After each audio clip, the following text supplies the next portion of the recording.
Sir एक 65 वर्षातून जर आम्हाला काहीतरी एक गोष्टी शिकायची आहे, जी आम्ही मिस्टेक केली असेल, प्रत्येक जण मिस्टेक करतात टप्प्याटप्प्यावर, मोठी म्हणत नाही. त्यातनं आम्हाला काहीतरी शिकायचं असेल की तुम्ही ही करू नका, तर तुमचा वेळ वाचेल, तुमचं वर्ष पण वाचेल, तर ती कुठली असेल ती सांगू शकेल तर तुम्ही? एक म्हणजे वृत्तपत्र वाचा, हम्म. ते करायचं आणि त्याची टिपणं लिहून ठेवायची. म्हणजे काय आपण शिकलो आहे ते लिहून ठेवायचं हा, त्यातून.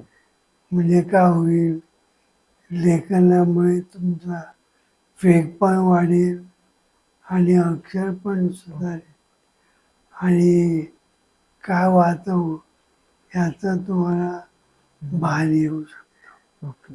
म्हणजे थोडक्यात असं समजायचं गेलं तर की आपण काय शिकतोय ते नोट डाऊन करून ठेवा. काय शिकलो आहे आपण, काय काय तसं लिहून ठेवलं तर ते चांगलं पडणार, की आम्हाला उपयोगी होऊ शकेल. कारण स्मरणशक्ती हम्म. कधी तगादी सांगायची हम्म. बरोबर. म्हणून